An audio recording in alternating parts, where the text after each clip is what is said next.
Dr. Doreen Grand-Pichet. Dr. Doreen is an expert in autism. Doreen Grand-Pichet. Dr. Grand-Pichet. Dr. Doreen Grand-Pichet. Dr. Doreen Grand-Pichet is a visionary in the field of autism. Now you can ask the questions on Ask Dr. Doreen.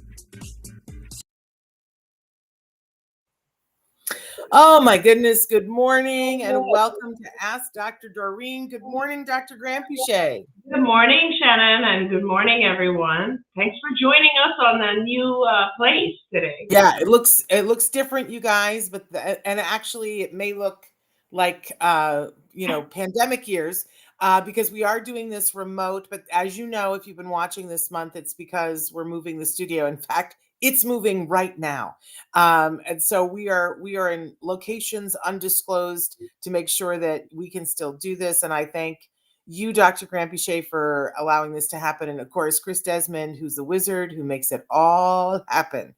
I don't know what we would do without him.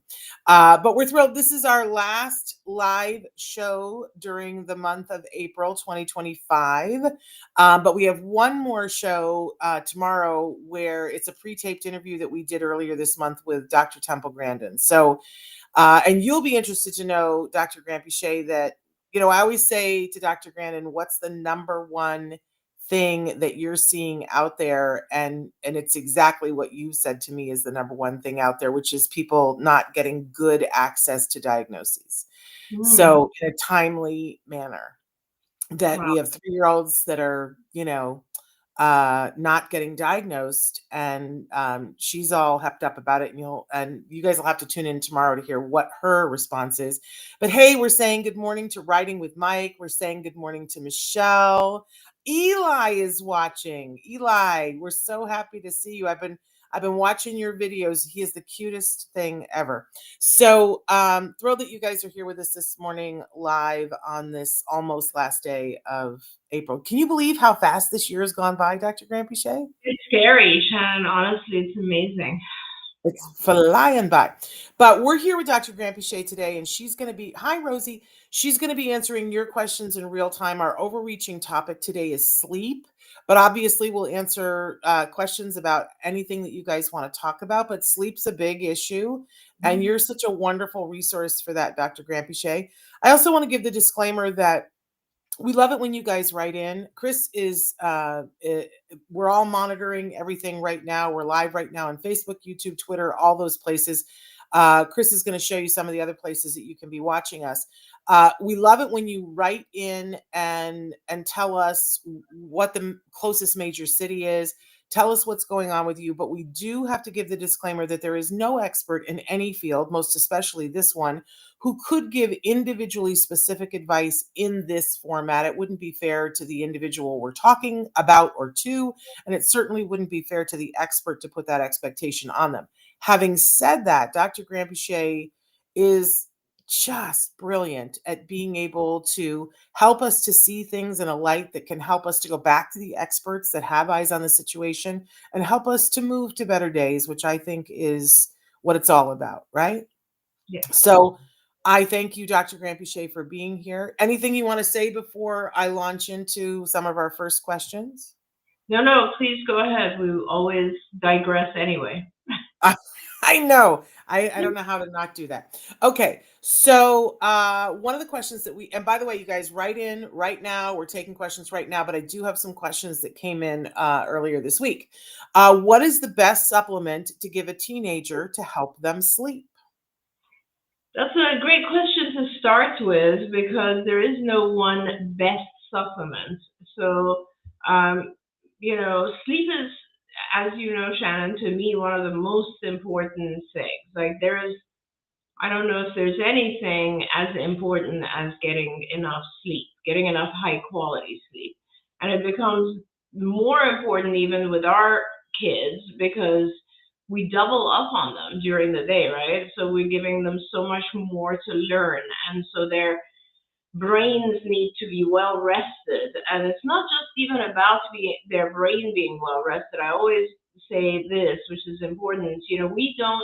Our body just doesn't function right when we don't sleep. We don't produce the neurotransmitters we need in order to be able to problem solve, and our memory is affected, our attention is heavily affected by lack of sleep. So all of those things become so important when you're talking about autism, obviously.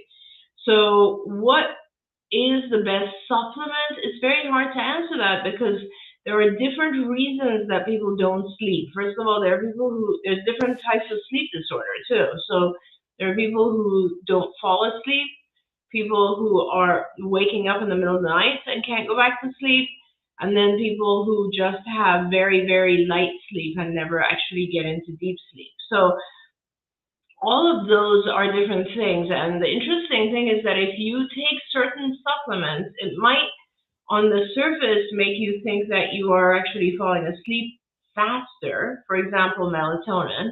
Melatonin will generally make people sleep faster, but it doesn't keep you asleep. So that's why for some people who might have no problem falling asleep in the beginning of the night but wake up in the middle of the night, melatonin isn't necessarily the solution. So there are other supplements and solutions that are helpful. There are other medications that are helpful. But I really think that it's important to have a conversation with, first of all, your internist, your general practitioner. And then secondly, if it's really dire, which honestly in some cases when I've heard from families, it is pretty bad. It's important, I think, to actually go to a sleep clinic. And what they do in a sleep clinic is that they will monitor your sleep overnight even, or nowadays some of the sleep clinics have the ability to send home with you kind of a kit that you will sort of place on yourself or on the child, and they will then be able to read more about what's going on during the night. It is important to do that if you have a child who's where you've already ruled out behavioral habits, because that's another thing. Like sometimes we don't realize that we teach our kids to wake up. We reinforce waking up behavior. So we can talk about that if that comes up in the questions as well. But unfortunately, there is no one supplement. It really does depend on the type of thing you're struggling with. But I love the idea of actually going to a sleep clinic and getting some answers. I mean, Yeah, that's a powerful thing instead of absolutely. guessing, Yeah. amazing. Um, here's a powerful one. My 8-year-old stepson smears poop Mhm. only at night. It's a nightmare. What can be done? Why is it only at night after he sleeps for a couple of hours? Mhm. Yeah, it is likely only at night after he sleeps for a couple of hours because his stomach is digesting during the time that he's sleeping, and when he wakes up, he has the sensation of having to actually have a bowel movement, and nobody's around. And he gets some form of satisfaction from the sensory aspect of smearing. So all of those things have to change, which means you would have to change his diet, potentially feed him at a different time, a little bit earlier maybe. And depending on what time he does go to sleep, this is the hardest thing to deal with. I have actually dealt with this with other families where the hardest part of this is that the individual, wait, what are you going to do? You're asleep. And the individual wakes up and they're doing this. This is where I think you would need help. You would need help from, there are some companies that do ABA that work specifically on sleep, and they will actually send therapists home to you. We don't do that, but there are companies that do that. And a lot of the university settings where they have ABA clinics will help with sleep. Some sleep clinics actually are filled with behaviorists who will help with this. But they will actually come to your house, and then you have a shift of people who are awake during this and will redirect it. It is really just a matter of redirecting the behavior before it occurs. And that has to happen during the night because that's when the behavior is occurring. It's a very tough one to deal with. Yeah. I will say that here in Los Angeles, we do have it's very interesting. There's a service that for extreme, and I think this counts as extreme, issues that happen during the rest of the hours when you wouldn't have normal ABA in your home. What's interesting about it is that they don't bill through insurance; they bill through the regional centers, which is so you can keep your regular ABA and do this. So I know we have that in Los Angeles. I don't know if you guys have it in all the cities that you're in, but it's worth looking into because it is so hard when it's things that happen through the night. It is. It is, and I want to say that this is one of those things that anyone could make an argument that it is medically necessary. So, and you would get paid for it through insurance. It is a very vital thing, and you know, especially if you work with a sleep clinic, which most of the sleep clinics are in university settings, they're going to have coverage for this. This is a very important thing. That's good to know. Thank you. Writing with Mike has said that Eli sleeps better with melatonin. However, they went to the sleep clinic and the sleep clinic said that everything was all normal. So they're wanting to know, do you think that melatonin is okay to use? Absolutely. Melatonin is, so yeah, so let's just go back to that for a second. So sleep clinics are going to look at things like, is there any kind of underlying brain activity that is causing the awakeness, which is great to know because you want to be able to rule that out. They're also going to be able to give you a lot of feedback on the other things that might be causing the sleep disturbance. Like one of the things we don't realize, Shannon, is that our kids are very sensitive in their hearing. So they might be hearing sounds in the middle of the night that we're not even aware of, like the sprinkler of the neighbor's house going off at 3 a.m., whatever it might be, and that could be the reason they wake up. Sleep is one of those things where when you wake up regularly, it causes a pattern that is very subconscious. You're not controlling it, but your body is very aware of it. It's kind of like if you set your alarm at 6 a.m. every day, after a while, you don't even have to set your alarm because you just wake up at 6. So that happens to our kids as well. They just get into the habit of it. Then it becomes really important what happens when they wake up. So like, for instance, if you wake up and you eat or drink, now your body has received reinforcement and it will automatically wake you up at that time, period. That is just something that is going to happen. So it's very important not to eat or drink unless you're just drinking water. When you wake up. The other things that obviously happen a lot is when our kids wake up, they go to mom and dad and then they receive extreme comfort in mom and dad's room, in mom and dad's bed, and that is a huge reinforcer. So that becomes a habit. Those types of things are just natural things that occur. Now, melatonin is extremely fine. Like I just can't, melatonin is something that we would normally be producing. Our own body produces melatonin when it is dark. Darkness helps us produce melatonin. So there's no harm in having melatonin. You just don't want to go over the individual's dosage, appropriate dosage amounts, but there's absolutely no harm. Some people are very lucky and they take a tiny bit of melatonin and they can sleep through the entire night. Others, like myself, can take melatonin, but it'll only help me sleep for about 3 hours. Go.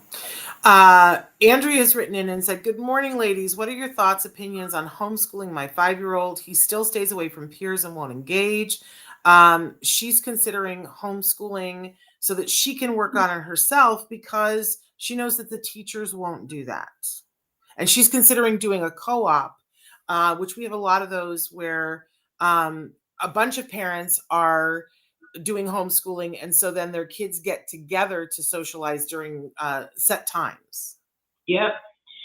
I really like homeschooling. I feel like homeschooling is a sort of a luxurious way to receive education in the sense that, you have a person there, usually mom or dad, who very much cares about how you use your time, right? So the quality of every hour that goes by is definitely higher. There's no question about it. The question here, which is really good, is how do I do homeschooling so that, the educational part is going to be better. This part that's missing is the social part. And yeah, I agree. There are lots of other ways to get the social activity. A co-op is a great solution, but there's also other solutions, right? So if you homeschool and have several activities outside, such as sports activities or camps or the gym or music class or all these types of things, and some of them are done in groups with other kids. If you have after school peer play, there's so many different ways that you can increase social, as long as you as the parent have the time and energy to organize all of this. Then I think that homeschooling can be very, very good because it is very individualized. Also, the other benefit, which is kind of a weird indirect benefit of homeschooling, is that if you are homeschooling, you're not on a specific schedule. So that means that, and that's important, because if you want to get into an ABA clinic, any ABA clinic anywhere in the country, they're going to have available therapists and supervisors for you in the morning.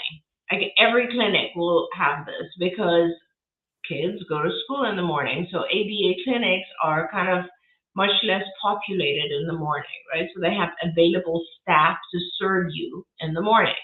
That means if you're homeschooling, you have the option of actually selecting morning sessions at your ABA clinic and getting really good hours with really good therapists, and then doing the educational part at home in the afternoon. So there's no specific time constraints on when you actually do the educational parts with homeschooling. So I'm a big fan of homeschooling. I encourage it. It's just a matter of what your life as the parent allows. Yeah, there you go. Kylie's written in a multi-factor question here. She wants to know if there's any tips for learning how to wipe efficiently and effectively. She also wants to know if there's any tips for a child who's mostly dry at night, but seems to enjoy peeing in their pull-ups rather than going in the potty. She says that, and I apologize, you guys, on this particular platform, I can't scroll. So once questions come in, I lose part of it. But she says that there might be GI issues, and that reinforcement is hard to find, does not like food so much, and it's not enough to give the iPad for a dry night. Okay, she says food does not motivate. Peppa Pig on the iPad becomes a problem with behaviors. And this is a girl we're talking about. So love knowing that. The order of the questions, yeah. So there are lots of procedures for teaching a child how to wipe properly. The easiest, I think there's a video out there that's really, really cool. I don't know how you access it online. I think you just go online and you can Google maybe teaching a child how to wipe. It's a teacher, I think, who did this. I've seen it. It's so cool. And she just has she models it with dolls, and she has this, it's just a really great video that she produced. I think that's very helpful. Or you can just also model it with a doll. But it's one of those things where we often talk about this, where we try to teach kids when the behavior is not occurring. So you give an opportunity for practice. So in other words, you don't want to try to teach your child how to wipe properly when they've actually had a bowel movement, but you want to practice this when they've not had a bowel movement, so that they get really good at the motion of wiping, right? And then you can apply it to, oh, look, this is now a skill that you already have, and now you can apply it to the moment. So that is that part of the question. Your child is mostly dry at night, but seems to enjoy peeing in their pull-up rather than going to the toilet in the AM. Yeah, it's a very common thing with our kids that so I guess I'll have two answers to that. We did a study where we found that if the child is in diapers or pull-ups, they have a much higher likelihood of actually urinating in in other words, the diaper or the pull-ups was prompting the child to wet in the diaper or pull-ups, to void in the diaper. But when the child didn't have that, there's a period of discomfort that can easily be resolved by taking the child right at that moment. So you would have to wake the child up and take them. But now it is very common that children are afraid of the toilet. For some reason, young children, and I don't know this child, how old this child is, but young children tend to have a fear of the toilet. Like, where does that hole go? Will I fall in there? What are things? So a lot of times it really helps if the child has one of those small portable plastic potties next to their bed. That helps significantly. It's a funny thing, but it makes a big difference to the child. So that what you could do, if you feel very strongly that you still want the child in pull-ups, what I would do is I would wake the child up, have the potty there right next to them, make sure that you help the child remove the pull-up, go in the potty, and then you throw a party. Like if the child goes in the potty, they need to receive extremely high value reinforcers. Very, very, you throw a party, like really go at it and make sure that the child knows they've done something very, very good. If they don't, you just ignore it and you move on and you try the next time. But I think that once the child gets more comfortable at going in the potty, those plastic potties, then you transfer that to the seats, the child toilet seats that are on the toilet, and now you have to make the toilet a very pleasant, the whole bathroom a very pleasant room. And then gradually your child, as they get a little bit older, will get used to actually avoiding in the toilet itself. But fear of toilet is a very common thing. So, as much as we can separate that from the concepts of recognizing I'm wet or I'm about to be wet and I need to use the toilet is important. And Andrea wrote it and said that the one that she likes, which I don't know if it's the same one you're talking about, Dr. Grampiche, about Yes. wiping, is the woman with the balloons. Yeah, it's awesome. I just love her. And she was saying, if you Google, it's on YouTube. If you put in Balloon YouTube potty demo, it's perfect. Yeah, absolutely wonderful. It's all about which words you search with, right? I want to acknowledge our friends from Autism Journey with Elijah. They have a business, and you guys should check out what they're doing. And they've just started doing candles and air fresheners and other items along with their clothing line that feature essential oils. Now, she writes in and says that's helped her son with eliminating meltdowns and keeping meltdowns to a minimum, although he is on medication for ADHD. Anyhow, essential oils are a must when used correctly. My question is, using essential oils, is there a suggested time frame to use them? Is there something that says a certain amount of time is too much or too long? Example, like burning a candle for 5 hours with essential oil burning or air freshener spray, too much. I can only say from my experience that it's so individual, right? It is very individual, and we don't want to compare. We don't want to put in the same category essential oils and freshener sprays, because sprays have a whole different level of toxicity, which just shouldn't be used. Essential oils, as far as I know, there's no downside to having essential oils, either through a diffuser or like a burning candle. But I just don't know enough about it to give you any guidance. I have essential oils burning in most of my rooms all the time. And even in my office, I have a candle that is with a heat thing. So for me, smell is a very, very big reinforcer, scent. And so I think that I don't think there's anything there, and especially if you have a child who it's calming for the child. You just want to make sure. That is one thing, though. Certain essential oils are stimulating and others are calming. So that's something you probably want to pay attention to, right? Like, so for instance, the flowers like lavender and so on are very calming, whereas the citruses are kind of invigorating. So that is probably important. But I also find, there are people in my family, some that, boy, you put on some essential oil in a thing and it helps them be more productive. And other people, it's the exact opposite thing. It's driving them crazy. There's the smell and it's interrupting. So I think it's really individual. I have certain scents. There's something I like to vaporize in the office that helps me to focus. There you go. And I just love it. It's like, oh, we're gonna get stuff done today. Yeah. I need to buy a vat of it, don't I? Anyway, I love that video of the guy who says, "Let's get bleep done. Let's get bleep done." Makes me very happy. Anyway, okay, back to questions. My ABA team is telling me it's time to have my 5-year-old sleep in his own bed. We have been trying, and so far, all it is doing is making a sleepless night for everyone, and me being a little bitter at the team. They aren't here to see what it's like. What are we doing wrong, or are we doing it too early? What a great question. It is a great question, and I wish I could help more, but I need a lot more to know what could be going wrong.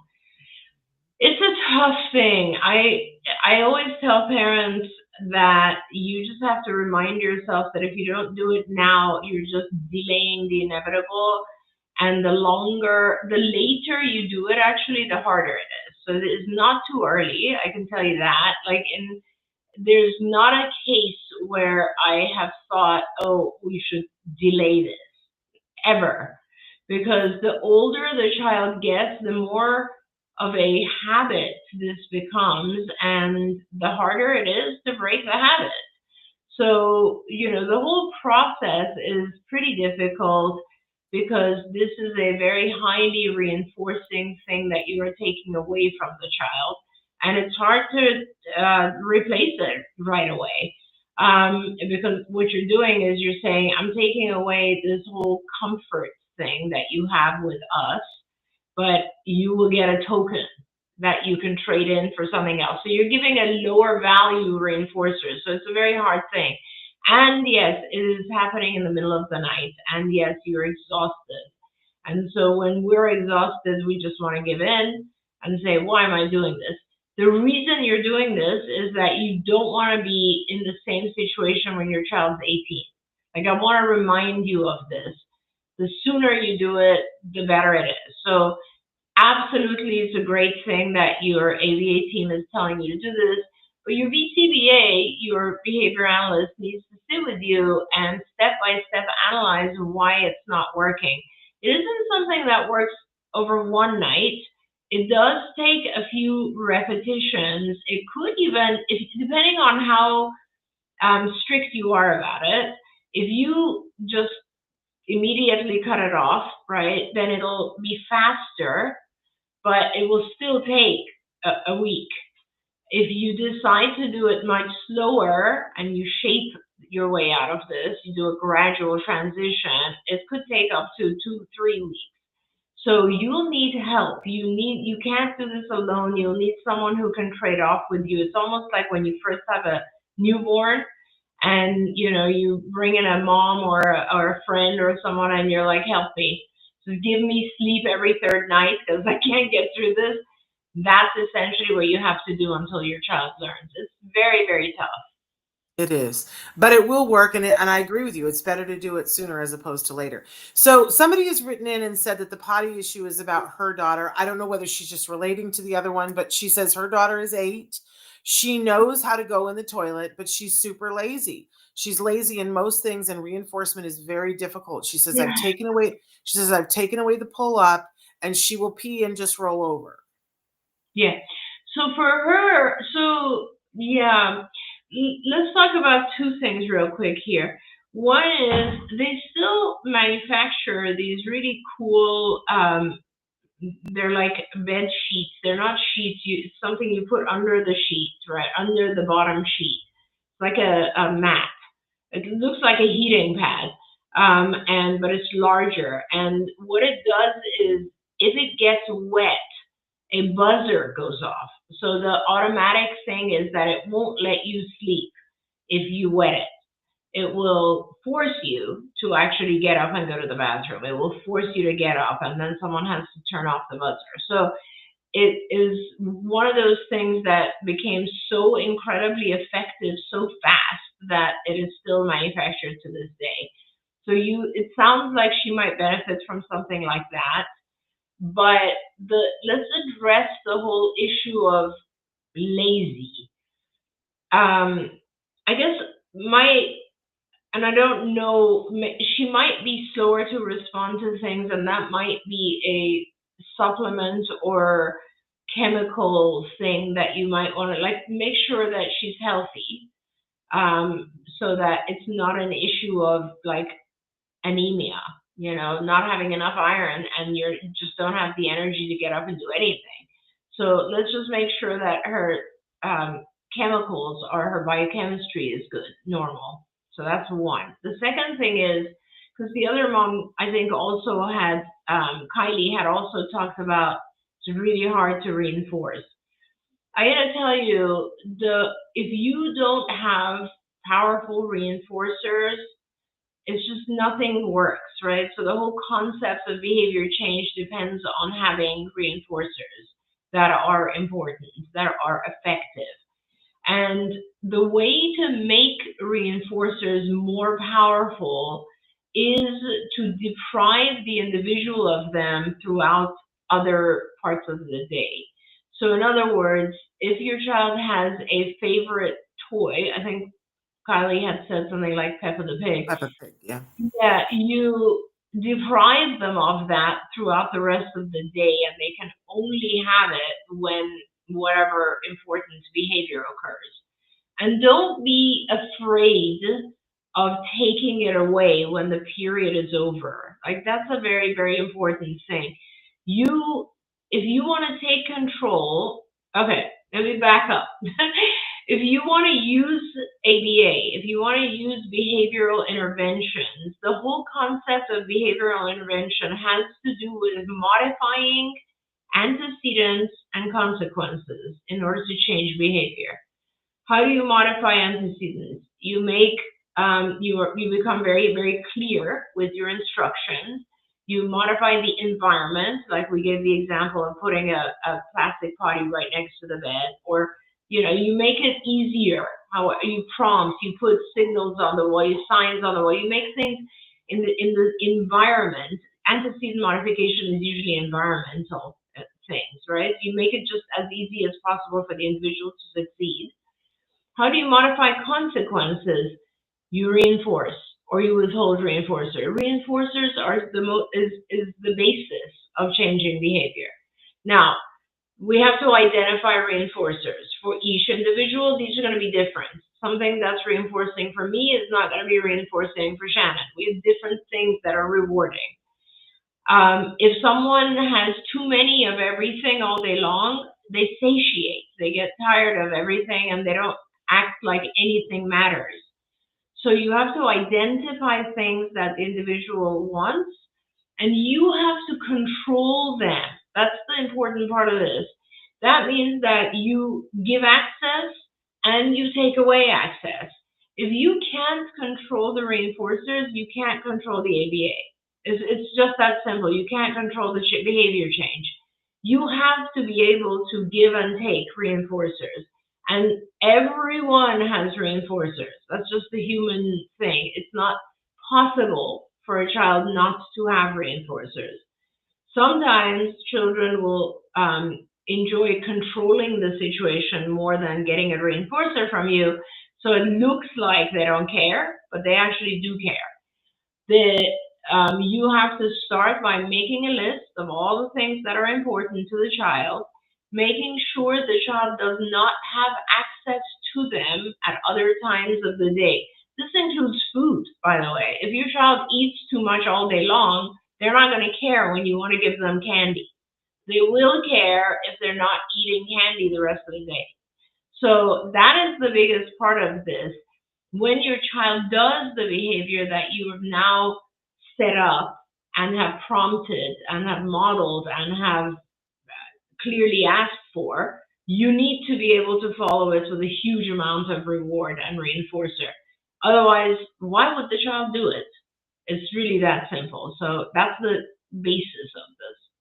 I want to say just a couple of things because we will get mail. And I just want to be clear because you're a wonderful clinician and you use words that are clinically and just, but so when I just want to point out to everybody that, for instance, we have families that their children love Disneyland. But if you went to Disneyland every day, at a certain point, Disneyland would not be the thing anymore. So when Dr. Grampiche is talking about having control of it and she's talking about deprivation, she's not talking about deprivation forever. She's talking about deprivation and then using it to reinforce behaviors that we want to see, which should be happening every day. So just want to be clear about that, you guys. Well, let's just compare it to typically developing kids. Deprivation at the same level. Yeah. Same level. And nobody's talking about not feeding a child. We're just Exactly. talking about feeding them at regular intervals during the day instead of all day so that it all becomes a slush fund. Like a typically developing child. So this is the thing that is very important when your child, if your child has a diagnosis and asks for chocolate, and you give them chocolate more than you would another child who doesn't have a diagnosis, we have a problem. There we go. It's just that simple. You set your own rules. Every family has different rules, right? Every family has different things that they allow and don't allow. You set those rules, but be very clear that it doesn't matter. If you want behavior change, rewards and reinforcers need to follow the behaviors that you want. Okay. This mom has written in more information, so we're getting a little bit clearer of picture. Okay. She does have the pad. Even wrote in on YouTube what the name of the pad is. I can no longer see it, but she wrote in what the name of the pad is. But she says the problem is that when she wakes up, then she's wired and won't go back to sleep. Yeah. She says that the only reinforcement, it's called therapy. Thank you, Chris. Therapy is the name of the pad. She says the only reinforcement is in her head or in the iPad, and I can't bring that out in the middle of the night. And I do keep it scarce for when I really need it. She says she stims nonstop, but her fun is in her head, and we need the iPad as a reinforcer to motivate her at school. She will script whole scenes from Peppa Pig in her head. It's the most fun thing she wants to do. Yes. Thank you for all that information. That's really helpful, and we can talk about this a little bit. So first of all, it sounds like it is very, very disruptive for your daughter to wake up, to actually have a urination session in the middle of the night. So let's focus on that.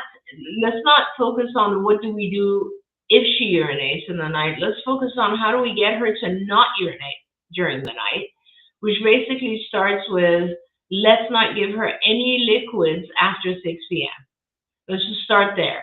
Let's reduce the liquid intake after 5 or 6 p.m. and see if that helps with, it'll take a few nights, by the way, but let's see if we can avoid the waking up in the middle of the night to begin with. Like, you don't give her any liquids after 5 or 6.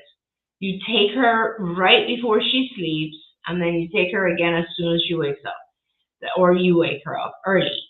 And let's start trying that, because it sounds like the biggest thing for you is just to avoid the whole process of waking up in the middle of the night, which, listen, believe me, I know that problem too. I wake up sometimes at 3 to just use the bathroom and I can't go back to sleep. So I get that. I do like the fact that you just wrote that she likes music, which is terrific, because if she does wake up in the middle of the night and she's startled because of this therapy pad, then the best thing is to give her music, a calming reinforcer, as opposed to Peppa the Pig. It sounds like Peppa Pig is a very, it's gotten to the point where it's becoming a little bit overstimulating and she's ruminating on it. Like, it sounds like it's something that has become obsessive a little bit. And if that's the case, you need to get control of it even more so. Like, it is a powerful reinforcer, no doubt, but if it doesn't end when you end it, in other words, she's ruminating about it, it's like staying in her head, she's repeating it, it's taking time away, it's almost self-stimulatory now, you really need to control it. Sometimes we've even gone to the point of avoiding things like that for a while. But let's now take a look at what's actually happening and ask ourselves, are there other symptoms of obsessive compulsive stuff developing? Does she say how old the child is? I think 8 years old. 8. I really would want you to write into us and tell us if there are other kind of obsessive types of behaviors that you've noticed, or if it's only with Pippa Pig. If it's only with Pippa Pig, no big deal. I hate to say it, but you really have to cut down on it and reduce it and try to replace it with a broader set of reinforcers. Sometimes our kids do become so incredibly obsessed that they just have to ruminate, literally obsess over this one thing, and it takes away from the quality of life. And I'm glad you wrote that, because I wouldn't have thought of talking about that had you not said that. So it is important to see what happens if you shut off Peppa Pig for a week. What happens? Will she now broaden to other things? And I want to go back to something that you said maybe 15 minutes ago, which is it's important to make sure that the child is healthy. And this is something that you talk about all the time, and that sometimes going to a functional medicine doctor and looking at their labs and things, that what we find is something is amiss, right? That can be easily fixed with supplements or other medications that will help this child to be able to focus, maybe. And sleep. I mean, we started this discussion with sleep, and it goes back to also, as I'm asking you, are there other things that she obsesses on? Because part of health is also mental health. And because you have a diagnosis of autism does not mean that you couldn't also have a diagnosis of OCD or anxiety. So we do want to look at, are there other things going on? Is the child also struggling with other ADHD, OCD, anxiety issues that are causing the things that we see? This is really important, guys. Like, I see this happen all the time. A child has autism, and we not ignore, but we just think that it's part of the autism that they have also severe gastrointestinal issues. Well, let's be honest, the doctors don't help us to look for those things, and we don't know, right? They just think it's okay and it's part of the autism. I literally have heard doctors say to parents, oh, that's just very common in autism. So what?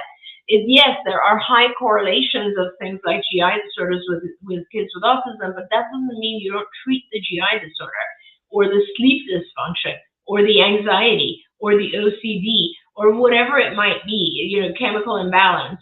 All of that, remember, those are not part of the diagnosis of autism.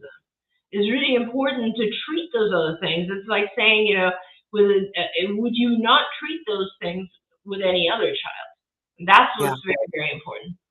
And Mom wrote in and said, I took away her watching the Peppa the Pig. She only has access to books. She remembers all the episodes from nearly a year of not having it, which is amazing. Do I take the books away now too? No, you don't have to take anything away if it's not taking away from her other time. So, like, something is an obsession if you can't learn, if you can't interact, if you know that she is just gone, she's in that imaginary world all the time. I'm sure when you took it away, now a year later, her obsessions hopefully are less than they were a year ago. That's okay. Like, she likes to repeat things. I'm just seeing with Mom, she likes to listen to the same bar of music. These things are okay. There's a certain aspect of repetition that is calming. I want you to realize that. Like, the more you do something, the more calming it becomes over time. So it's fine for her to have repetition, but as long as it's not obsessive in the way that you can't get her to do anything else. Yeah, I want to say that about a year ago, I interviewed an adult on the spectrum who talked about when even now, that they love Disney movies and that they memorize them. and they were saying what's like, this blew my mind, you guys, that he said to me, he said, it's like I have multiple screens and I can play more than one movie at the same time. And that Mhm. it plays in real time in his head. Now, for me, this would be mind boggling to me. If I have noise behind me, I can't concentrate on what's in front of me. But he said he goes through his life and he is picturing and usually has three different Disney movies playing at the same time, and that's comforting to him. Yeah. Isn't like, that is just amazing to me. I Yes. do want to say the mom said, I think she may be ADHD too, as she struggles to concentrate. Yeah. Um, but I think you're a great candidate for that functional medicine doctor. And maybe she says, I do think she had a bad gut microbiome. You Yeah. might find that you get some real help there.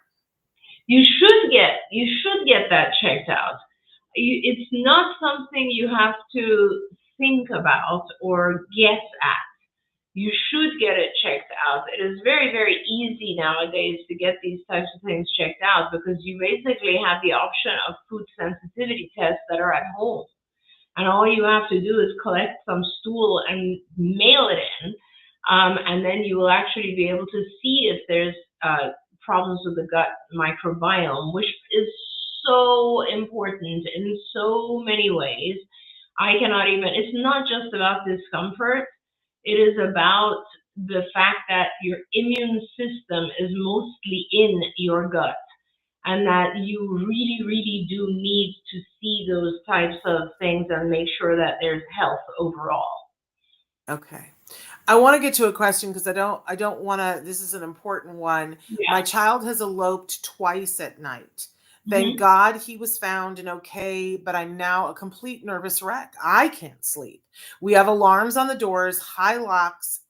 We have done all of that, and somehow he got past all of it. What actually works and isn't contingent on humans not making mistakes? Because it sounds like somebody made a mistake and didn't turn on the alarm. Yeah. That's why he might have gotten past it. That's a scary thing. It's a very scary thing, and I hate to say it, but like, when you have a bad experience 2 or 3 times, you get better at the alarm system. Yeah. So it's kind of like, Shannon, where I live, I often deal with hurricanes. And let me tell you, after X number of years, I've gotten so much better at dealing with them now. So you just need to have a system in the house that does not require someone to turn it on or off. When I used to work in group homes, every door, every window had an alarm on it that would. We have it right now at all of our entrances at card sites. If the door opens, a big alarm goes off. Like, it's just an automatic thing. It's attached to the door. It's not a house system, right?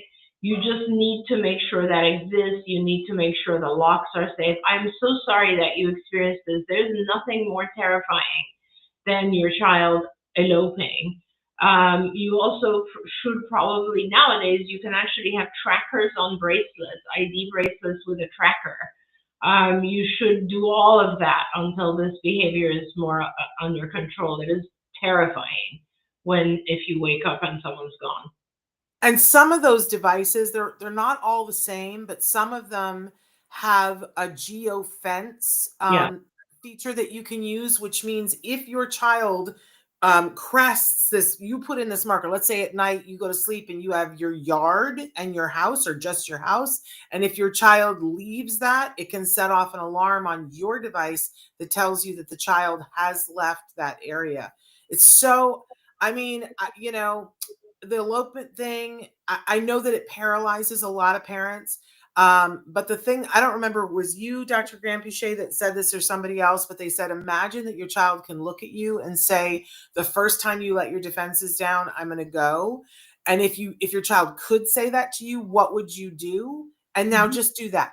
Just go and do that. Do everything that you can so that you know that you're keeping your child safe. I know we're getting a bunch of questions, and I've got some that I've got to get to, and we're towards the end of the hour here, you guys. A person wrote in and said, my 4-year-old daughter goes to bed, stays in bed, goes right to sleep, but she wakes up screaming almost every morning around 2:30. It takes about a half an hour to calm her, and they said, WTF, help. Yeah, that is where you need a sleep clinic, for sure. Because sometimes, and it could be something as simple as she's startled, like I said, by the sound of the neighbor's sprinkler, whatever it is. It could be something as simple as that. It could be on the other end, it could be that she's having subclinical seizures. You need to make sure that you know what is causing that night terror. It could just be night terrors. That's a sleep clinic, and that is when they will track exactly what's going on with her brainwaves during the night, so that they can tell what is waking her up and why she's screaming. And that's important to find out. Absolutely. How do you get teens to go to bed? He wants to stay up and play his video games. His new thing is he goes to bed, waits until we are asleep, and then gets up and plays the rest of the night. That's a clever kid. That is a clever kid.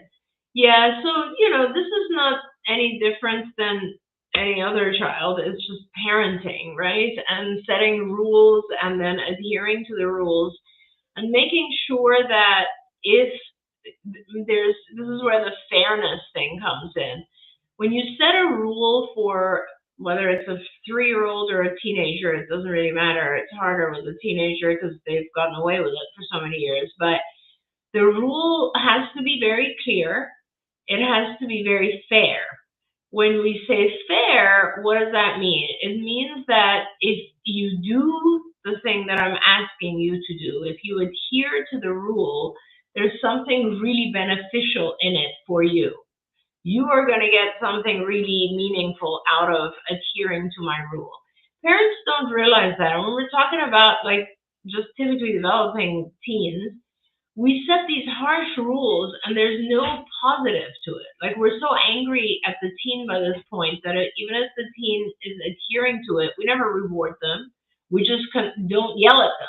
You know what I mean? That's not good. So you have to make sure that there's a balance of fairness.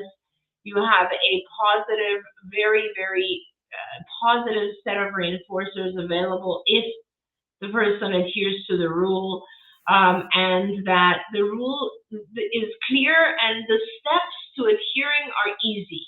I think that's a big part of it too, is that you have to put yourself in the individual's position and think, can they do this task? How can I make it very easy for them to do this task? Do I need to model more? Do I need to require a portion of the task first as opposed to the whole task? Make it super easy, make it very simple, make it so that they can succeed at this step. Give them a huge amount of reward for it, and then increase the steps gradually. That is, we learn everything that way. It doesn't matter what it is. So with this particular teen, it really depends on your rules, your household, how you can manage this, but is there a reinforcer? Can you tell your teen, as I assume you have cameras or something that allow you to see that your teen is waking up after you guys are asleep. Why don't you just unplug everything and put it away when you go to sleep so that they don't have access? That helps. If you not want to do that, then that's fine. You can also give the teen a very, very high reward for not playing during the night, and they only get that reward if they don't play during the night. It's things like that, making sure that you wake them up in the morning even if they're tired, making, that in itself becomes unpleasant if you're tired and haven't slept the whole night, that kind of thing. You may even want to, I don't know, these days, of course, our teens have access to people we don't even know.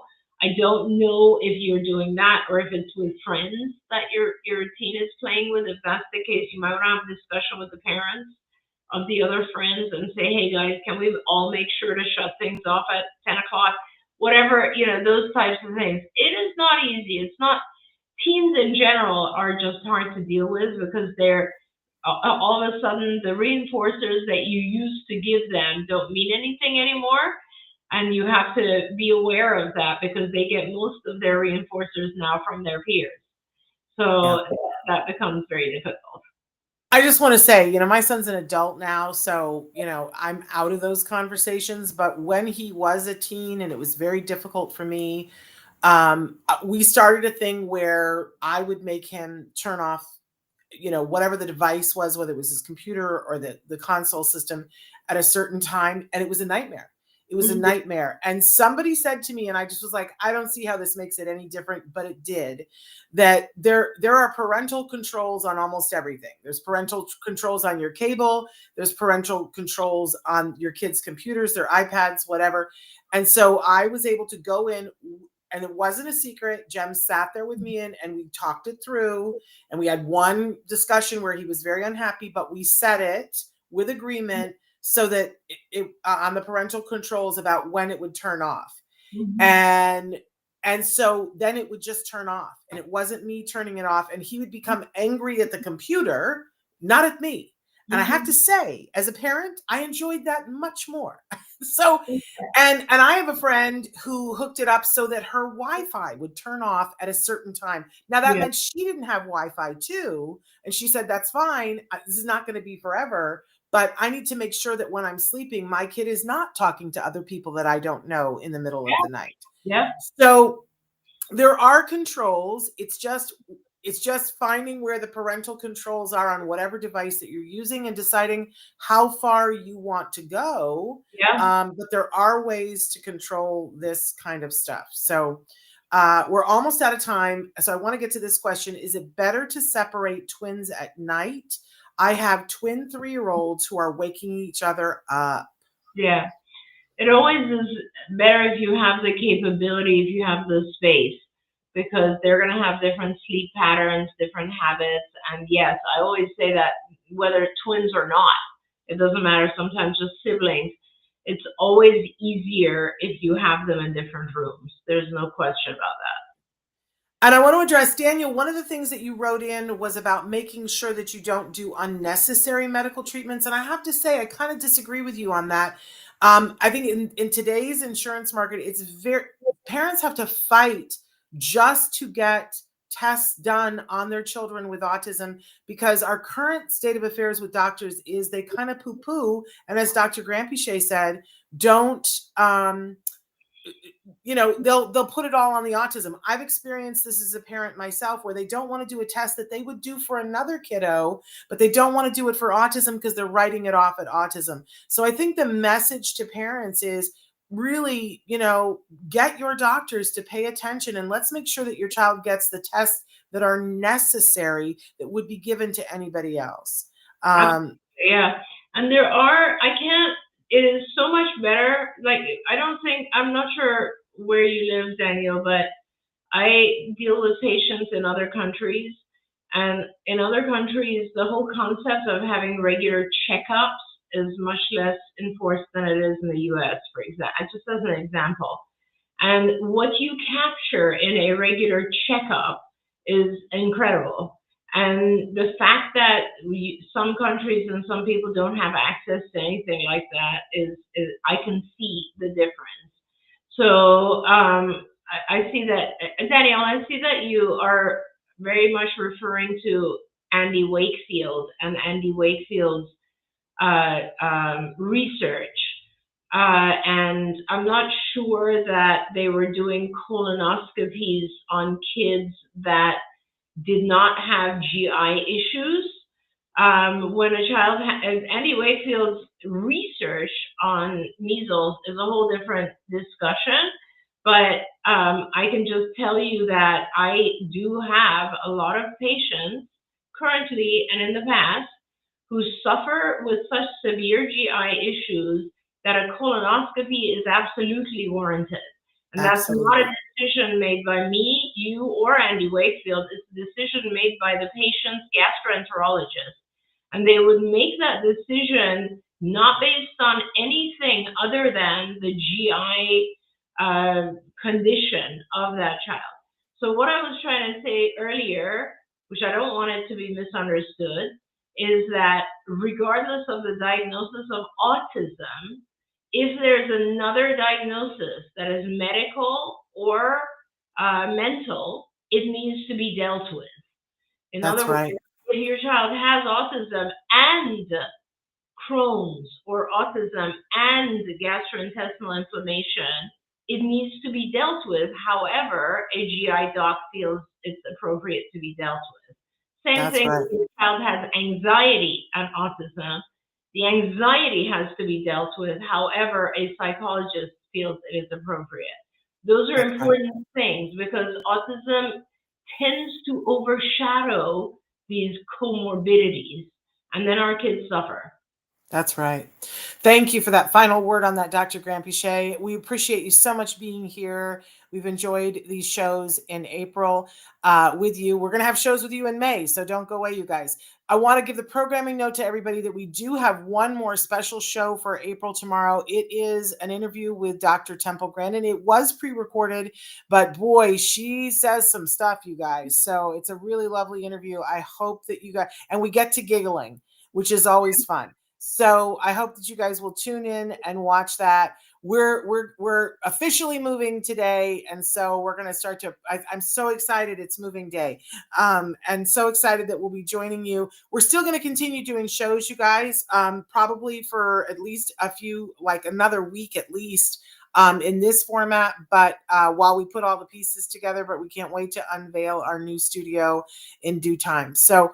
Dr. Granpichet, thank you for being here. As always, you are just a light on this planet, and I appreciate you so, so very much. So have a wonderful day, everybody. We'll see you tomorrow. Until then, give your kiddos a hug from me and one for you too. Bye-bye for now. Bye, everyone. Don't forget, you can watch Ask Dr. Doreen live every Tuesday morning at 10 a.m. Pacific time. We hope